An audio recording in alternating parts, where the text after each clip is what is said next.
Bismillahirrahmanirrahim. Assalamualaikum warahmatullahi wabarakatuh. Waalaikumsalam warahmatullahi wabarakatuh. Innal hamdalillah nahmaduhu wa nasta'inuhu wa nasta'in wa na'udzu billahi min shururi anfusina wa min sayyiati a'malina. May yahdihillahu fala mudilla lahu wa may yudlilhu fala tajida lahu waliyyan mursyida. Asyhadu an la ilaha illallah wahdahu la syarika lahu wa asyhadu anna Muhammadan abduhu wa rasuluhu la nabiyya ba'da.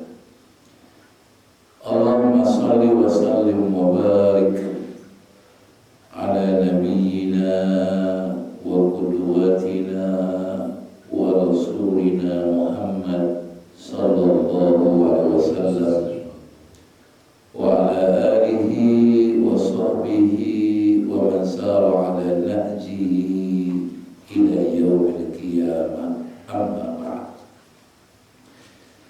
Ma'asyiral muslimin rahimakumullah. Alhamdulillah wa syukurillah, pada pagi hari ini Allah Subhanahu wa taala masih memberikan kepada kita kehidupan.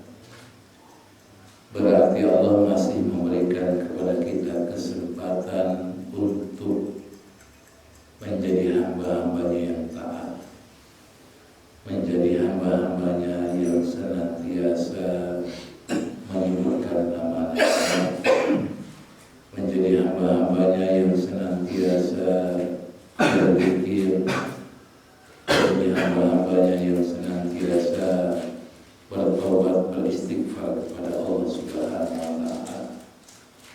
Semoga Allah memberikan kepada kita semua yang kita inginkan dalam kehidupan dunia dan di akhirat. Amin ya rabbal alamin.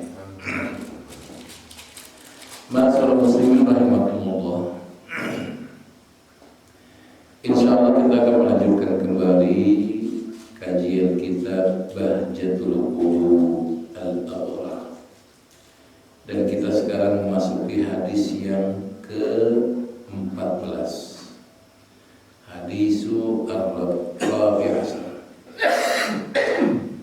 An Abi Musa radhiyallahu anhu anna an-nabiyya sallallahu alaihi wasallam idza ataahu sa'il aw talibu hajah qala isfa'u fal tu'jaru wa yaqdillahu ala lisani rasulihi ma syaa. Muttafaq alaih. Artinya dari Abi Musa, semoga Allah ridho kepadanya, sesungguhnya Rasulullah SAW jika datang kepadanya seseorang yang meminta atau orang yang menghadap kepada beliau untuk dipenuhi hajatnya, maka Rasulullah bersabda kepada para sahabat-sahabatnya, isfa'u, berilah syafaat,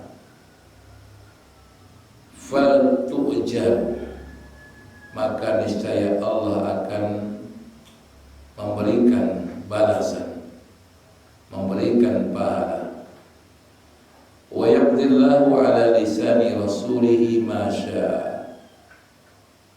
Kemudian Rasul mengatakan, dan Allah pasti akan menetapkan melalui lisan nabinya apa yang dikehendaki, dalam riwayatnya apa yang dicintainya.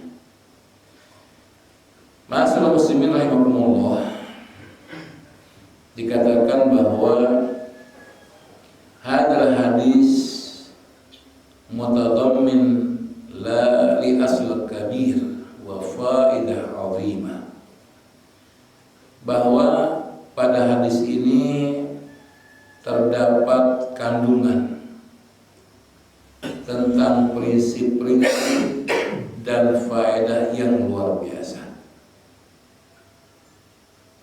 Apa yang diinginkan oleh Rasulullah pada hadis ini, yang Rasulullah kehendaki, yang Rasulullah ingini pada hadis ini adalah bahwa bila seseorang melakukan perkara kebaikan, maka niscaya Allah Subhanahu wa taala akan membalasnya. Baik perkara yang dikerjakan itu membuahkan hasil ataupun tidak. Karena memang dalam kehidupan kita, ma'asyiral muslimin rahimakumullah, setiap yang kita kerjakan, setiap yang kita inginkan, tidak semuanya dikabulkan oleh Allah Subhanahu wa taala. Ada yang dikabulkan oleh Allah dan ada yang belum dikabulkan oleh Allah. Yang diperintahkan oleh Allah Subhanahu wa taala adalah kita diperintahkan untuk melakukan, kerjakan aja. Kalau kita ingin, ya Allah, mudah-mudahan Engkau memberikan kepada saya ilmu yang bermanfaat. Maka agar kita mendapatkan ilmu yang bermanfaat, caranya bagaimana? Kita datangi majelis ta'lim. Adapun ketika datang ke majelis ta'lim tiba-tiba ngantukan karena mungkin letih atau kurang tidur atau kurang konsentrasi, itu bab lain. Yang penting adalah bahwa ilmu itu didatangi, bukan ilmu itu mendatangi. Gak ada istilah ilmu mendatangi, kita yang harus mendatangi.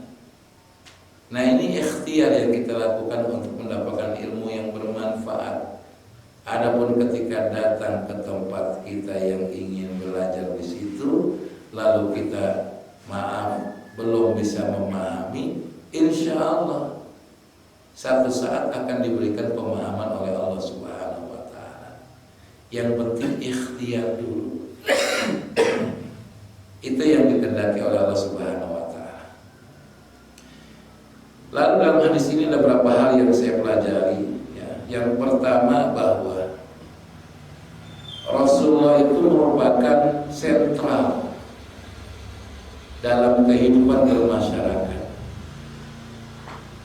Jadi setiap orang menjadikan Rasulullah sebagai rujukan, baik sebagai rujukan pertanyaan ketika menghadapi masalah, rujukan konsultasi ketika ada konflik, bahkan sampai rujukan minta bantuan materi ketika mereka memerlukan materi. Maka dikatakan oleh Abu Musa di sini, idza atahu sa'il aw talibu hajah. Tatkala datang seseorang kepada Rasulullah meminta, memohon untuk memenuhi hajat-hajatnya, maka kemudian di sini menunjukkan orang itu masya Allah cinta banget sama Rasulullah. Nggak mungkin orang itu datang kepada Rasulullah kalau tidak ada kecintaan kepada Rasulullah. Makanya Rasulullah SAW senantiasa menjadi rujukan oleh para sahabat dalam segala perkara. Ini luar biasanya Rasulullah. Baik itu perkara berkaitan dengan duniawi, bahkan juga berkaitan dengan ukhrawi, jadi rujukan. Maka dalam hadis ini dikatakan dan bisa kita pahami bahwa tidak selamanya Rasulullah bisa memberikan bantuan kepada orang yang memerlukan bantuan. Jadi jangan dianggap Rasulullah setiap orang minta bantu bisa langsung beri. Ada satu masa Rasulullah tidak bisa bantu. Contoh misalkan, dalam satu waktu datang seseorang tamu kepada Rasulullah. Yang tamu ini kelihatan dia seorang musafir dan kelihatan oleh Rasulullah bahwa orang ini adalah orang yang sedang kelaparan, perlu makan. Biasanya Rasul akan bertanya kepada para istri-istrinya, ada nggak makanan? Ada nggak makanan? Maka sebuah hadis dikatakan Rasulullah datang kepada seorang istrinya, ada nggak makanan? Oh nggak ada ya Rasulullah. Kalau kita mau kayak gini gimana? Wah, rame langsung, ya kan? Marah kita. Kalau saya sih kalau nyanyi gak ada makanan udah kabur ke orang Padang. Nyari makan keluar. Karena apa? Daripada berantem sama istri, lebih makan di luar kemudian bawa pulang. Ya, karena di rumah belum masak. Ya. Nah, makanya ketika Rasul nanya pada istrinya, nggak ada ya Rasulullah. Nanya pada istri selanjutnya, ada nggak? Nggak ada ya Rasulullah. Sehingga Rasul kemudian mengatakan kalau memang tidak ada ya udah saya puasa. Itu hebatnya Rasulullah. Ya. Jadi tidak selamanya rumah tangga Rasul itu ada makanan yang banyak. Nah, ini luar biasanya. Jadi gambar kepada kita jadi Rasul itu hidupnya kadang terlihat nikmat makannya, tapi di satu sisi juga kita dapatkan Rasul hidupnya kondisinya kurang. Inilah gambar kepada kita tentang Rasulullah. Maka ketika Rasulullah tidak bisa membantu, maka Rasulullah meminta kepada para sahabatnya. Untuk apa? Untuk membantu. Maka Rasul mengatakan, dikatakan di sini, isfa'u, berilah syafaat kepadanya. Artinya syafaat itu kan pertolongan, bantuan. Berarti Rasul mengatakan kepada para sahabatnya, wahai para sahabatku, nih bantu nih orang yang meminta, bantu nih orang yang meminta bantuan untuk hajat-hajatnya. Ini perintah dari Rasulullah.